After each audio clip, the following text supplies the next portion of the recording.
Hi, my name's Charles Malki, biologist and plant expert with Ivory Organics, where we grow cool plants. And today this lesson is all about olives, and olives are one of my favorite tasting fruits.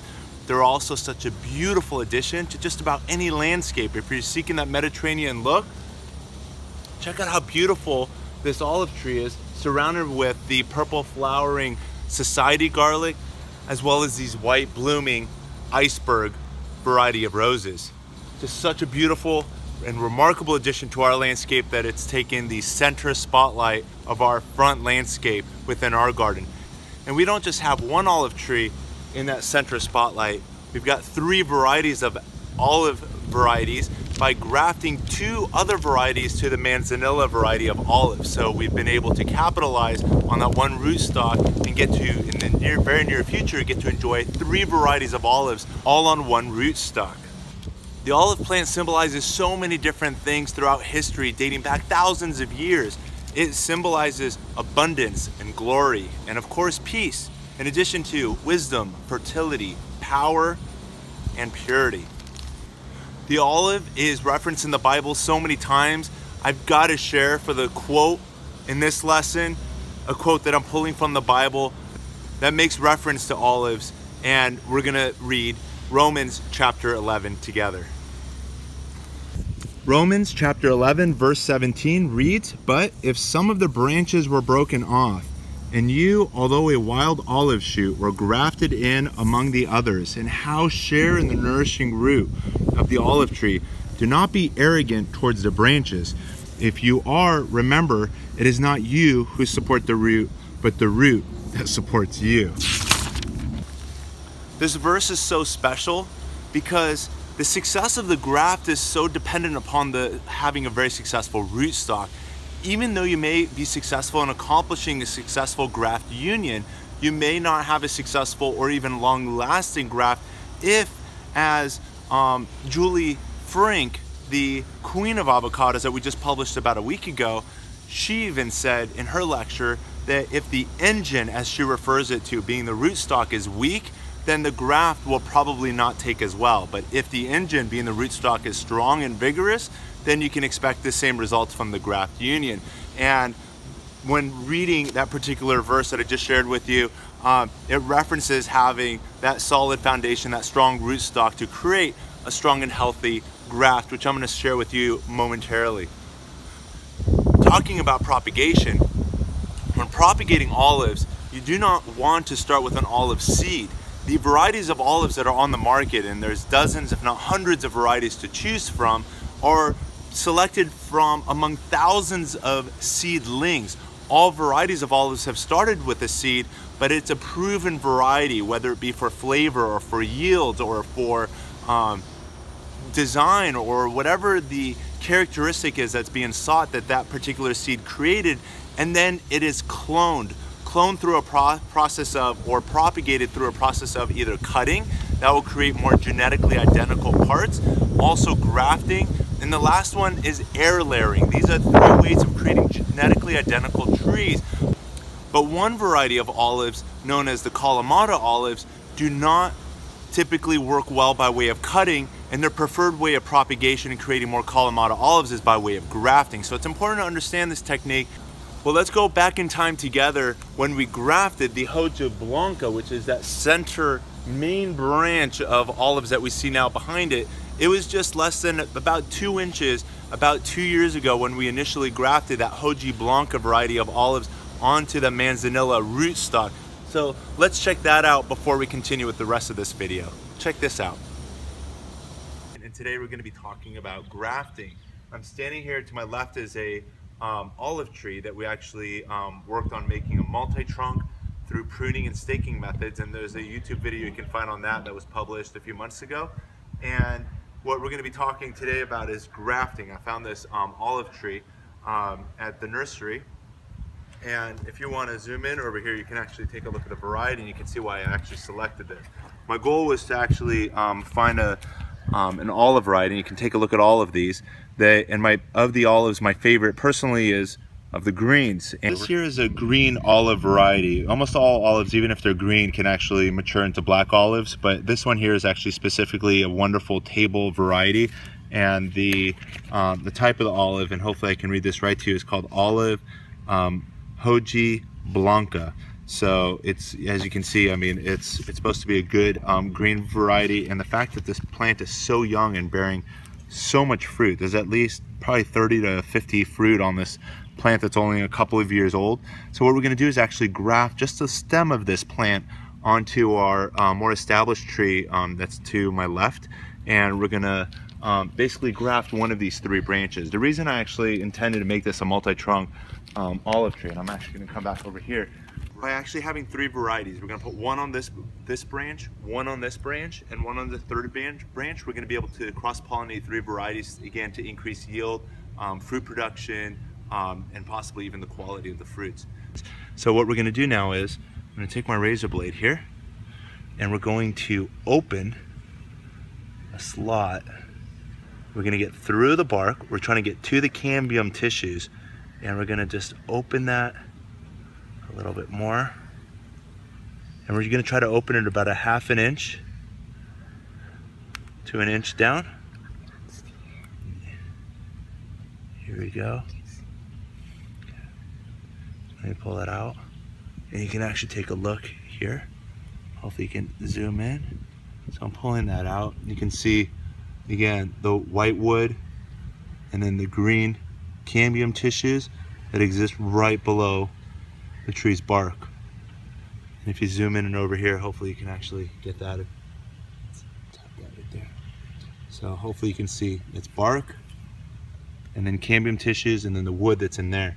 And what I'm going to try to do now is, and I'm going to see if I can actually even make that a little bit longer, a little bit bigger. I'm going to try to fit this whole stem in there. So we've made that opening.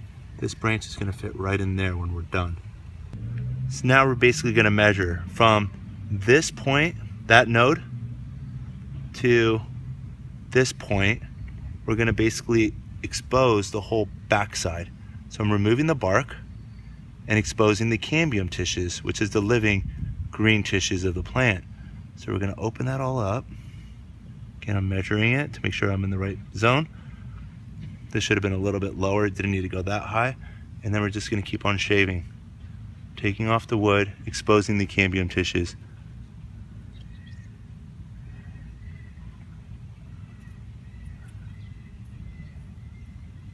It's going up. And we're going to do the same on this side as well.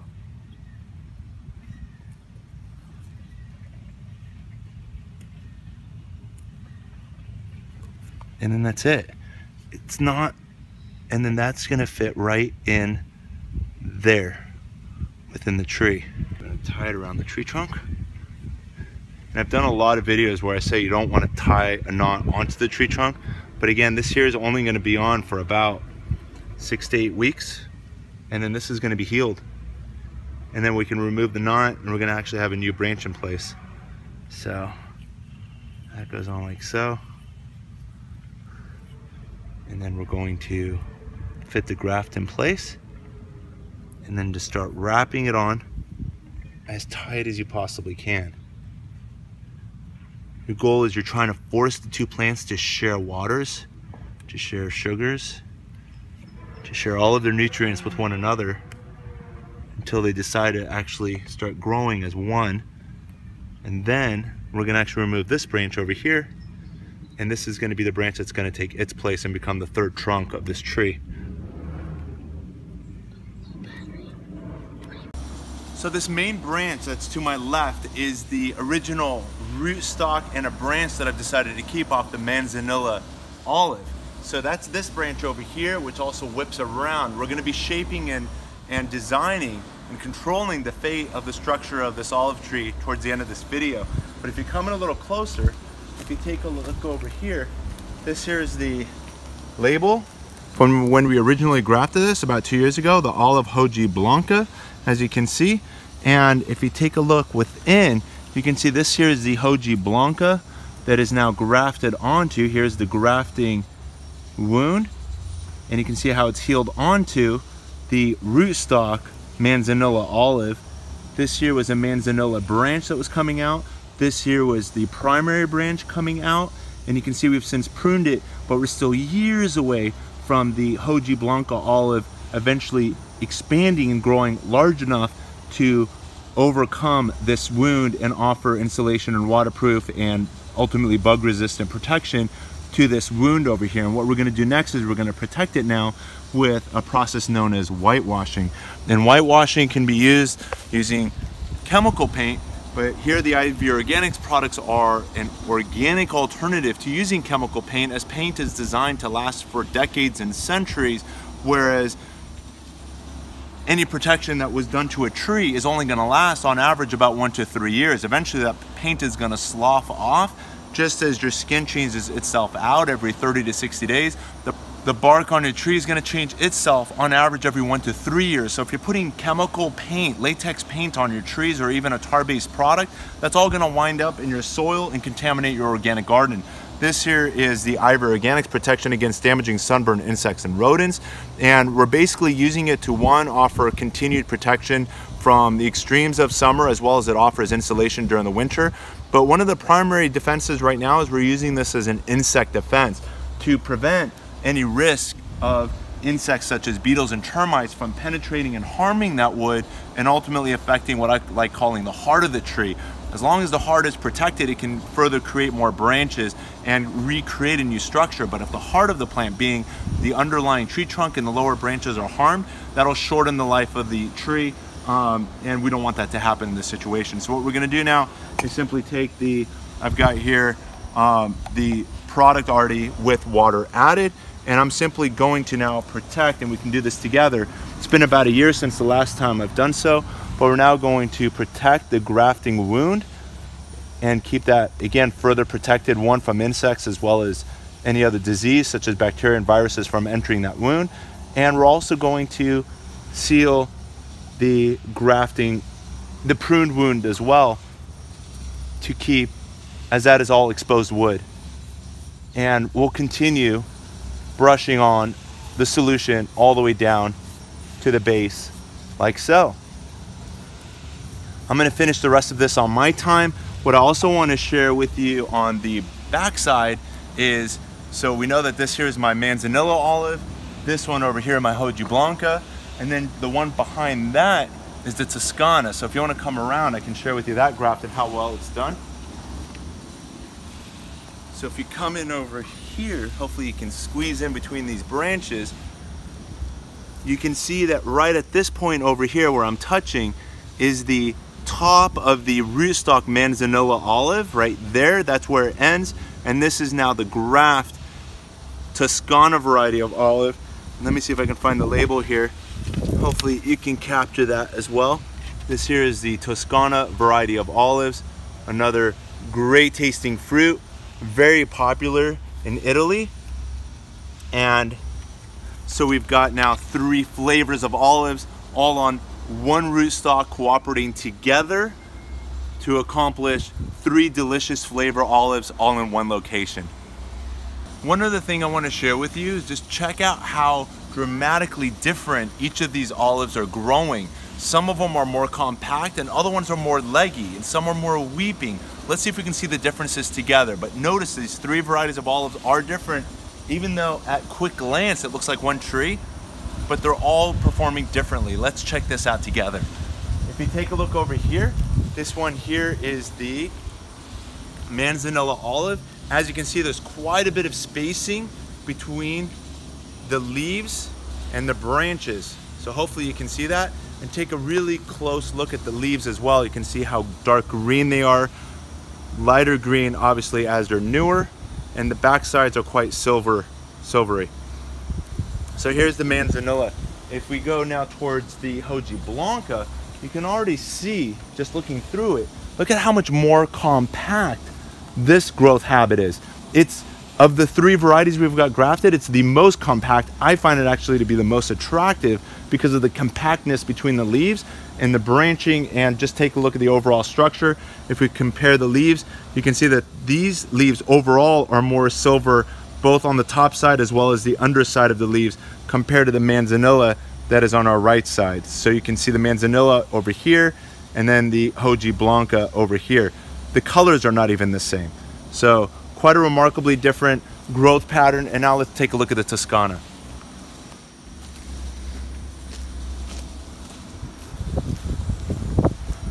Now the Toscana, like I said, you can see has more of a weeping behavior. Also like the manzanilla, quite leggy. The distance between the branching and the leaves seems to be a little bit more stretched out, but take a look at the growth. Compared to the three varieties, this one here is dropping a lot of branches going down towards the ground, whereas the Hoji Blanca and the manzanilla olive trees are not throwing this many branches down and towards the ground. All of these things I'm going to balance out together with you before we conclude this video. So stay tuned, but before, while I continue now applying the Ivory Organics to the tree trunks, I want to share with you a few olive trees that I've spotted throughout town during my last week of adventure. One being at the Huntington Library in Moreno Valley, just outside of Pasadena. Another olive tree that I spotted in downtown Los Angeles next to the United States Postal Office Annex, as well as we're gonna go to Olvera Street together. So together we're gonna get to see 3 other very mature olive trees throughout Los Angeles and to see how these trees are performing and some issues that I've spotted there. So enjoy checking these out while I continue painting. So behind me is a small olive orchard. The trees are about 10 years of age, and let me share with you just how beautiful these trees are. They're measuring about 15 feet tall. You can see that their canopies are quite dense, but what I want to share with you is that it's very common for these trees to create sucker growth near the base. Check this one out, for example. So if you take a look at this particular olive tree, it's a multi-trunk olive with at least 2 to 3 main branches that are then further branching. But you can see that some of these branches are going back in towards the center of the tree, which is less than ideal. The goal again is to create a base-shaped base structure with the branches. Ideally, while this branch was young, we would have pulled it out in this direction so it would further capitalize on sunlight. But as you can see towards the base over here are those sucker growth, which again could be directed in a position to maximize on light, whereas right now its chances of success is very little to none, as it's going to have to push through a very dense canopy with a lot of shade compared to these other branches that have been further established over these years. And let's continue on with this lesson. So the Greeks have been farming and cultivating olives for thousands of years before the arrival of Jesus Christ. We've been, as a human civilization, depending upon the olives for many, many thousands of years, at least 4, maybe 5, and up to 6,000 years, maybe even greater. Many people believe that olives are instrumental in the whole development of human civilizations. The olive tree, on average, will begin production in as little as just a few years from the time of planting. But unlike citrus and other fruit trees and nut trees that typically reach peak production in about 5, 6, or 7 years, and then for the next decade thereafter, the olives produce and maximize fruit production closer to 40 years from planting and up to 50 years from planting. Those are the main years, and an olive will live an average lifespan of 500 years, much greater than most fruit trees. And there are some olives that are surviving from 1,500 years ago. So olives are very durable, long-lasting, long-living, and highly productive trees, and such a beautiful accent tree to any garden seeking that Mediterranean look. Some olive trees can even be pruned into bonsai shapes such as this through selective pruning of the branches as well as the roots. Check this out.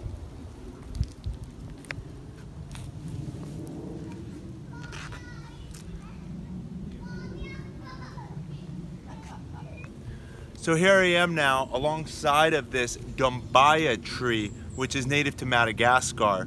I couldn't find another olive tree for this demonstration, but I've seen the same issues as what's happening here among many olive varieties that are lacking canopies. As you can see with this tree behind me, it's got no leaves to shade the underlying branches and tree trunk, and there's resulting damage happening to the tree that would have otherwise been protected with the Ivory Organics 3-in-1 plant products to basically protect it from the elements, one being sunburn in the summer, but the same effect of insulation offers protection in the winter as well as insects and rodents. By being exposed to in the summer 14-hour-long daylight hours and heat, as well as the exposure and the damage that's happening to the plant, is now also allowing insects to also further damage and shorten the life of this tree behind me. If you come in a little closer, I'll share with you what's going on. If you take a look here at the tree trunk, you can see that the entire basically south side of the tree is getting burnt, and you can see the cracking happening, damage that is also harming not just the bark but the underlying cambium tissues. You can see that there's some healing happening, but then there's continuous further damage. Here's some even further damage, much more extensive. If you take a look over here, again, you can see the branch is basically thriving off the back side, the shady side of the tree trunk. The south side of the tree branch is exposed to too much sun, causing sunburn. The bark is now basically gone. The cambium tissues along the side are trying to heal over the wound, but it's a competition between too much sun and heat versus healing. And again, the protection will expedite and further improve the healing timeline than it continuously being exposed to just too much light. And again, with no canopy to further help, this damage is going to continue from year to year. And then over here is another branch with even further damage, and I can even see some of the holes that are being caused by some of the either termites or beetles that are starting to eat their way into some of this wood. But you can see all of this here is all damaged wood, and there's rotting happening underneath it as well.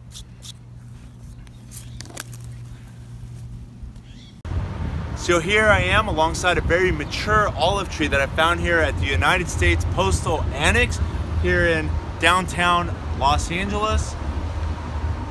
And just check out this tree. It's lacking a canopy. That's issue number one.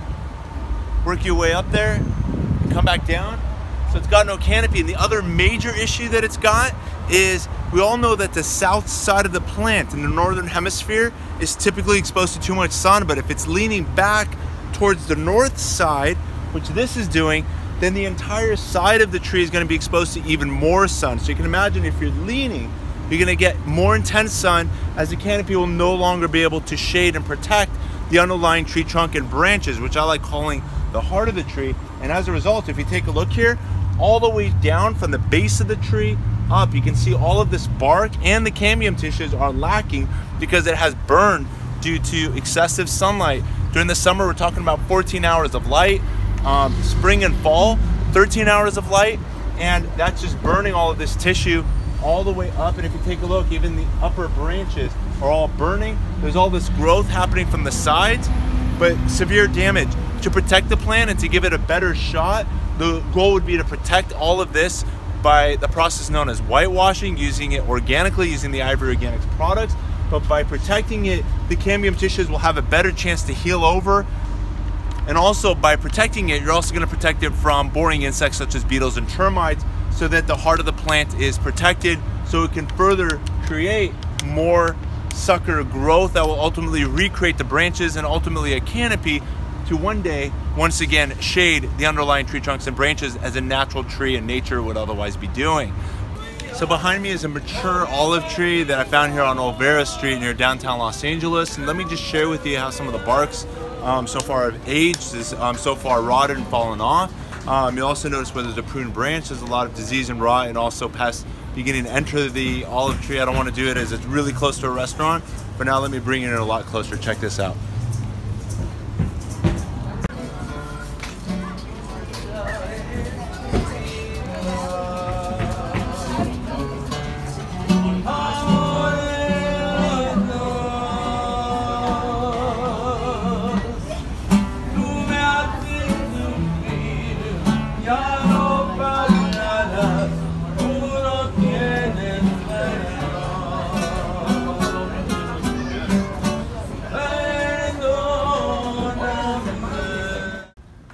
So I hope you enjoyed the tour of all of those mature olive trees throughout Los Angeles, and I just finished whitewashing the entire rootstock as well as the graft and a little bit above the graft union as well. Coming a little closer so I can share with you exactly what I did. Check this out. So you can see over here for the manzanillo, we basically coated this entire branch. For the grafted manzanillo, there's the rootstock, it ends right there. And then we basically continued with the whitewash up the scion wood, the grafted Hoji Blanca variety of olive. And let me get to the other side. And then similarly over here, we whitewashed the tree trunk. Right here is the graft, we protected the graft union. And we continued forward at least for a few more inches to protect some of that graft scion wood to make sure that in the event there's any damage above it, at least this heartwood is protected. And if you go down below, you can see that I'm being also very careful to make sure that all of the wood chips that are around the tree are not in contact with the tree trunk. I've been careful to pull these wood chips away from the tree trunk to make sure that the wood chips, which will absorb a lot of water, do not come into contact with the tree trunk and create a phenomenon known as stem rot. So another reason I just want to emphasize that you would not use a latex-based paint or a tar-based product is because those products will trap moisture. For example, on a pruned branch or any exposed wood, if there's any sunburn damage to the tree, if you put a latex-based product or you put a tar-based product over that, that's going to trap moisture to the underlying wood, resulting in further rot and potentially causing further damage to the tree than what would otherwise be left unprotected. So another benefit of the Ivory Organic products is that the product is porous. It allows water to pass through, and even if the product's used even as a foliar, because you can actually use it, and let me share with you the back of the label here. If you take a look here, the product can be used as a brush on directions or simply filling up the can with water. As a foliar spray direction, you can use 1 to 2 teaspoons of the prepared brush on solution per gallon of water. And as a tree paste direction, it says add 1/4 cup or 2 ounces of water to basically create about 1/3 of a can of product that way. The other thing too I want to share with you is that 1 pint of the can can make up to 5 gallons of the foliar spray. The foliar spray being right here. If you were planting a tree, no matter what the size is, it could be a $5 plant or a $5,000 tree, by simply spraying the plant with the Ivory Organics product, you're going to create a cooler plant. It's also going to be more pest resistant as well. So it's going to create a more hardy plant until the roots get established, and then hopefully the plant will continue growing much more sooner and much more vigorously than if it's having to combat extremes in temperatures as well as pest issues as well. So let me share with you how this product can work. Again, this is now an established olive tree, but you can imagine if we just installed it, even if it were this large, we'd simply spray the entire plant. Instead of a spray bottle, I might even put in a gallon sprayer using the concentrations off the pint-sized can. But you can see when spraying it, I can get it onto the leaves and on the stems. And when there's any extremes in temperatures, you can see now the leaves have some protection to hopefully protect the plant tissues. Even the stems and the thicker bark underneath of the trunk can all be accomplished simply by spraying it. But again, this is a very thin film and it can be used on the leaves. And again, being that it's non-latex and it's not creating a waterproof barrier, you can actually also do a foliar feed through the product as well, which we're going to be doing before the end of this video as well. So as you may have noticed, and I pointed this issue out, when we went to the Huntington Gardens, you noticed that one of the olive branches was going in towards the vase shape. If my arms represent a vase, you can see that the branches should be going in the outwards direction so that each of the branches and all of the smaller branches coming off of it can capitalize on sunlight. This structure of the olive tree didn't happen by any chance. If you come in a little closer, let me share with you what we've done here. If you come to the front, you'll see that there's one branch over here going to my left, and then there's this central branch over here in the middle, and then there's a branch to the right over here, being the manzanilla variety of olive. These branches, had it not been for the fact that they were pulled and steered into the directions that we desired, would not have happened naturally. Instead, what would happen is, you can see what's happening with these other branches. This is 2 varieties of olive, and they're starting to crowd each other's space. We're responsible for controlling the direction of the plant for the rest of its life, and especially with these primary branches being the lower and closer to the trunk branches, it's important and critical to steer those in the right direction so that they can all capitalize and maximize on light so that each of the varieties and each of the flavors of olives that we have within the tree can capitalize on light for maximum production. And we wouldn't want one variety of olive to crowd the space or to dominate to the detriment of the other flavors that we've spent so much time in creating. So we're going to accomplish that right now, starting with this. The front of the olive tree is where you're standing right now, the camera. If you take a look, the manzanilla variety of olive is now basically growing towards the front of the tree. This branch here is manzanilla, and it's kind of dominating the front space of the plant where I want it to stay in its 1/3.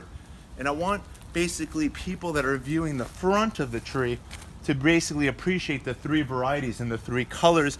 And when they fruit, hopefully we can see the different times of the olives and each of them in their own respective space rather than the 3 of them mixing into one tree. So what we're going to do is we're going to steer this branch while it's still young. Being a young branch, anywhere of age between 1 to 2 and even up to 3 years of age should still be thin enough and bendable enough to basically control and steer.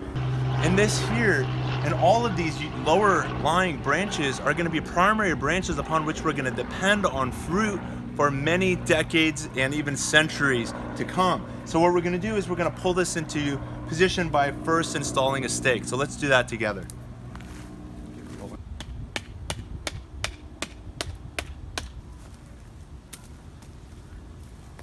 Whenever tying a branch into a specific direction or to a stake, you're always going to want to first tie your knot against the stake. So we're going to do that here.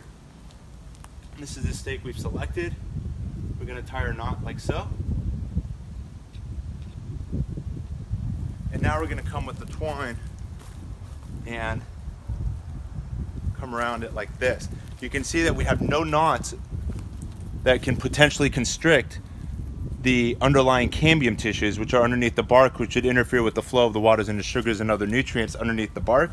And now we're pulling this branch into position like so.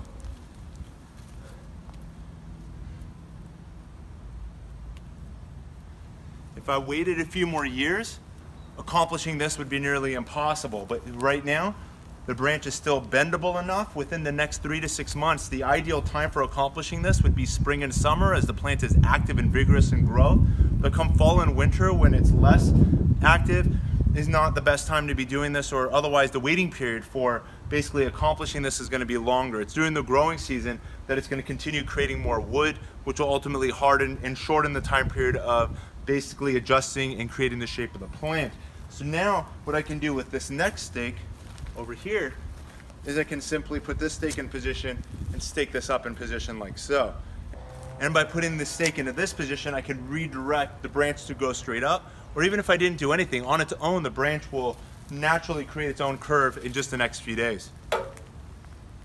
The next thing we're going to do is a phenomenon I like calling balancing the strengths. Typically, one variety of olive will dominate. If you're grafting, whether it's olive or any other type of fruit trees, even ornamentals, there's one variety that typically has more vigor and it'll try to dominate over the rest of the plant. So it's important to periodically, and this is again through spring, summer, fall, and winter is when you're going to do the primary pruning. Pruning the branches that are more than 2 years of age, but those branches that are 1 year and younger, you can prune year round. That's right, you can prune year round. So what we're going to do right now is we're going to take a look at those branches that are basically growing into one another, and if we see that one particular plant is particularly dominant, and over here it's the center Hoji Blanca variety of olive that seems to be the most of vigor, the goal is to hopefully keep it in check so that the other parts don't feel threatened and potentially die back. So we're going to now accomplish just that. What I want to share with you when I do my pruning, if you come in a little closer, the two practices that I'm going to be implementing is one, when I prune, I'm basically going to be pruning at about 1/4 of an inch away from the nearest bud. So you can see that when I prune, and I'm also keeping it at a 45-degree angle, that I'm basically pruning again about 1/4 inch away from these leaves that otherwise have bud nodes that can recreate further branches. So everywhere I prune will typically create another 1 to 3 more branches coming out in this direction, which will increase the bushiness. So this is one phenomenon when pruning back midway on a branch. The other phenomenon is basically coming down all the way down to the tree trunk. So when you prune, if your goal is to eliminate a branch, if I prune like so, I want to do one thing. I've seen some gardeners that just randomly cut like this. saying that they've basically cut the branch down, but as you can see, there's still some leaf nodes. Even if I remove it, this here is going to result in a large node on the tree trunk, basically a bulge. This is going to interfere with the overall health of the plant. So the better thing to do is to basically prune it as close as you can to the tree trunk. And as the tree continues to expand, as it grows from year to year, it'll eventually heal over a wound. This one here being a very small prune will typically heal within the upcoming few months. A larger wound can take years to heal over. And now I'm just going to continue this practice. What I'm doing now is I'm looking for any branches that are crisscrossing into one another. We're simply going to eliminate entirely. So all of the manzanilla branches that are going towards the Hoji Blanca, I'm taking off. All the Hoji Blancas that are going towards the manzanilla, I'm pruning these out of the way too, so that each of them can grow in their respective growing zones. This one here I'm bringing down halfway. This one with the height, to keep the other parts, the counter parts in balance, I'm basically going to remove the central leader, and that'll encourage growth throughout the entire plant. All three grafts will benefit by removing these central leaders on this Hoji Blanca.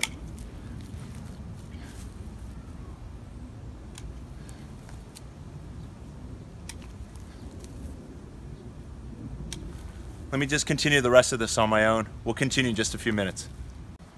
So I'm hoping you guys can see the before and afters. Just check out what this plant looks like. Here we go, manzanilla, Hoji Blanca in the middle, and then the Toscana. So I'm hoping again you can see how much I pruned. If you don't see a difference, just check out down here. These are the branches that we've removed in just the last 5 minutes of pruning. Again, this being the first week of August, just to give you an idea. Here we are towards the middle, latter part of summer, and we've just removed this much from the tree.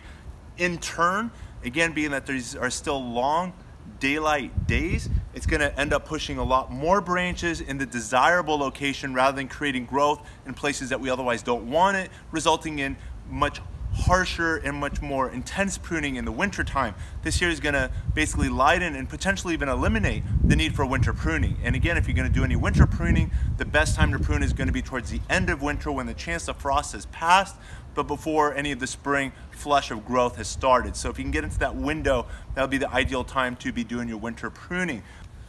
So the next thing I want to talk about is fertilization, and I love talking about fertilizer. However, when it comes to olive trees, of most fruit trees and of most trees in general, their requirement needs are the least, or the most hardy and the most basically self-sufficient trees naturally. So when it comes to fertilizer care, one of the biggest mistakes is actually over-fertilization of olive trees, and when you actually have these olive trees in very rich soils, they end up looking great, but their production, if your goal is creating a fruitful olive tree, if again you've planted a variety that's fruitful, as there's many varieties of olive trees that are also fruitless, if the goal is to create fruit, then you need to actually be very cautious in regards to giving your olive trees too much fertilizer, and even fertilizing your plants too frequently.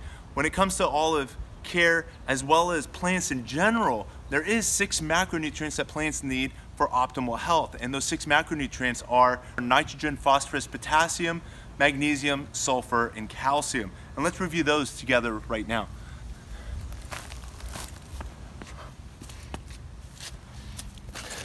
If you take a look at this article, this here was published by the University of Wisconsin at wisconsin.edu, and you can see that the 6 macronutrients, as we just said, are nitrogen, potassium, calcium, magnesium, phosphorus, and sulfur.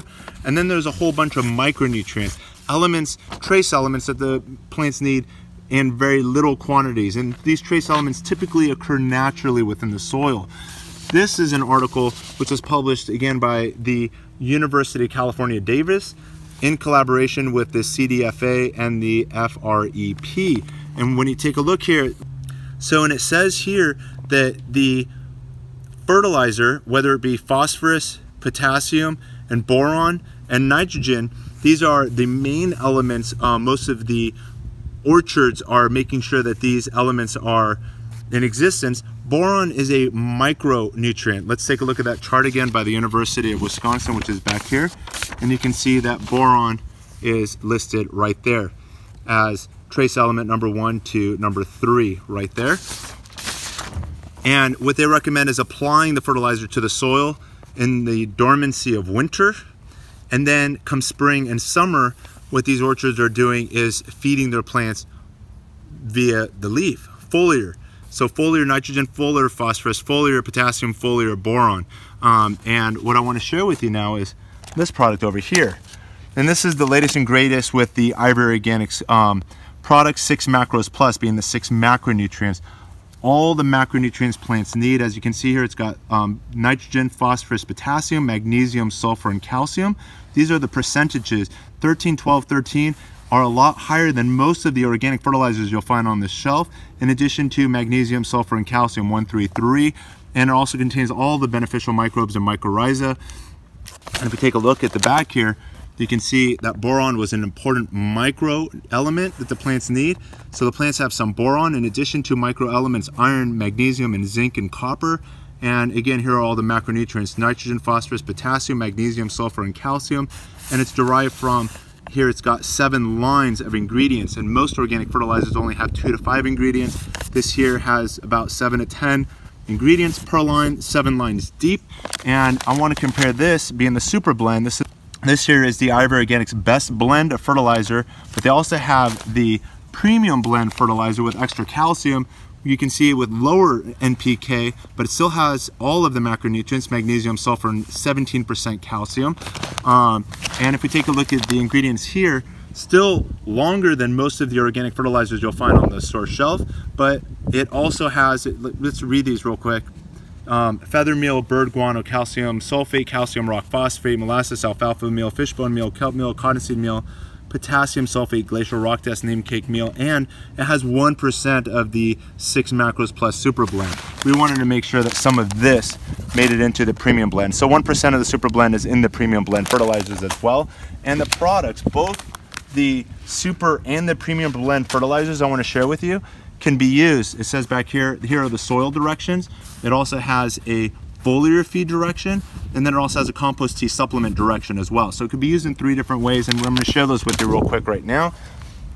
What we're going to do is simply take the 6 macro super blend fertilizer, and I'm just going to share with you how we're going to apply that to the tree. This is our first time this year feeding the tree, and summertime is the most important time of the year as the daylight hours are the longest in the year. We want to make sure that the plant has all of the macro and micro elements necessary to basically support the maximum number of fruit comes winter.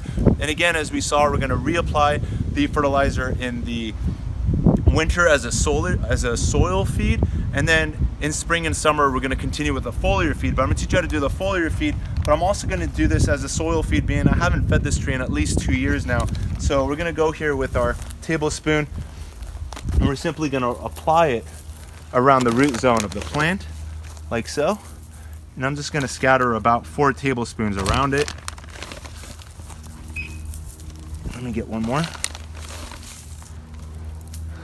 And what we're going to do next is simply take your hand tool, and the goal is to get the fertilizer in contact with the soil. We're trying not to disrupt any of the soil feeder roots, which are going to be in the top couple of inches. And we'll continue around the tree like so.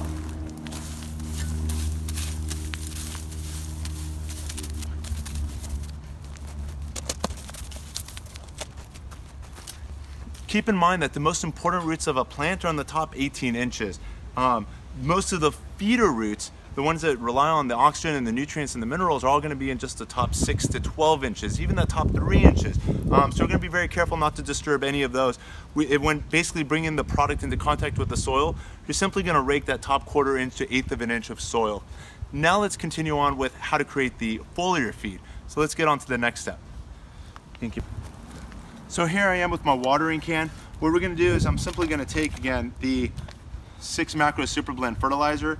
The directions simply require that you take 1 tablespoon of the product to a gallon of water. This one here being 2 gallons, I'm simply going to take 1 tablespoon, and I'm going to take a 2nd tablespoon here. And we're going to mix it like so.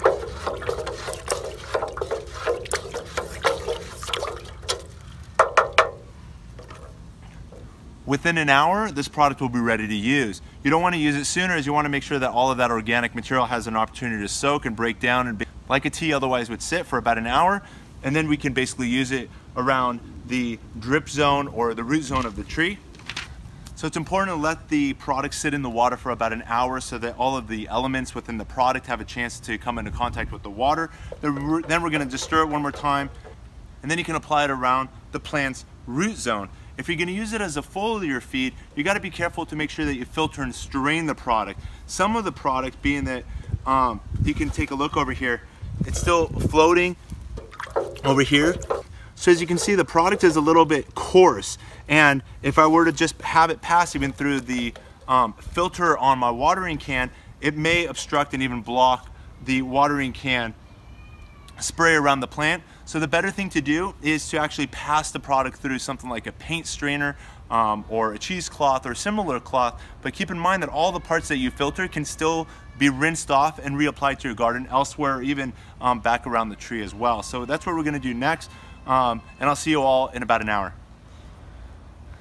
So in about an hour, just make sure that you re-stir the product like so, and you can water the product around the root zone of the plant like so.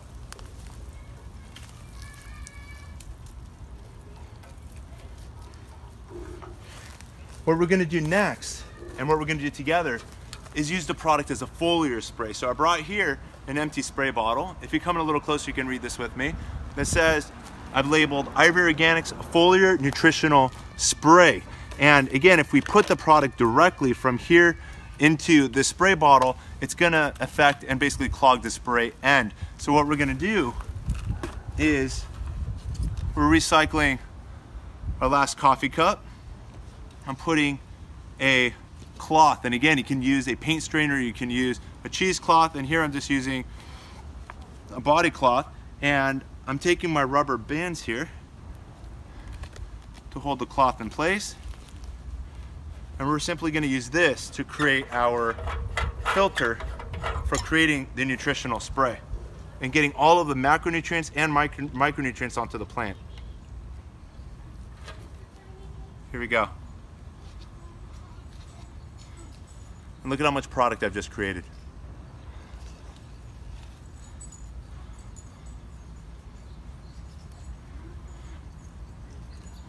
Any material that's left on the cloth, if you come in a little closer, can be rinsed off back into the garden, and there's still some beneficial macronutrients and micronutrients that are in here, even the beneficial organisms that can still pass on into other parts of the garden. So we're gonna save this for later, but now I've got a purified solution of macro and micronutrients that we're now gonna apply to the plant.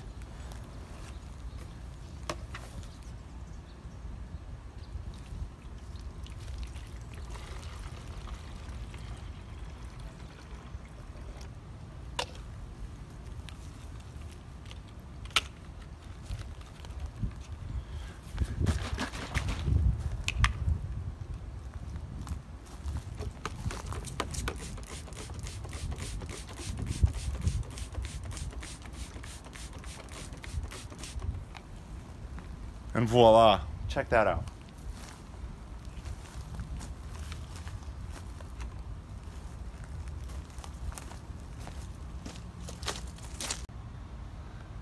I hope you've all enjoyed this educational moment on olives. I took you all over Los Angeles. I hope you've learned a lot of educational lessons that you can hopefully apply to your home. Hopefully, for those of you that don't have olive trees, I'm motivated you to bring an olive tree back to your homes as well. For those of you that also have recipes, as we're hoping to enjoy olives on this tree, and I'll be sure to share those with you once they begin fruiting, please share your recipes down in the comment below. In the meantime, I'm going to share towards the end of this video all of those of you that have prepared YouTube videos sharing the Ivory Organics products within your own gardens. Want to thank you for doing so, and for those of you that have your own YouTube videos or other educational moments, please email us at info@ivorganics.com. In the meantime, wishing you all the best with your gardening for this year, and hoping this year has been a very fruitful and productive gardening season, and hoping next year with all these new lessons you've learned will be even more productive and even more fruitful for you as well. If you've enjoyed this educational moment brought to you by Ivory Organics, be sure to give us a thumbs up. And most importantly, by subscribing below, you'll be connected to this and all of our other educational gardening videos. And most importantly, in addition to subscribing, make sure you hit that push bell notification so that you get notification of our videos as soon as they become released. Wishing you all the best with your growing season. Thank you again for watching, and happy gardening.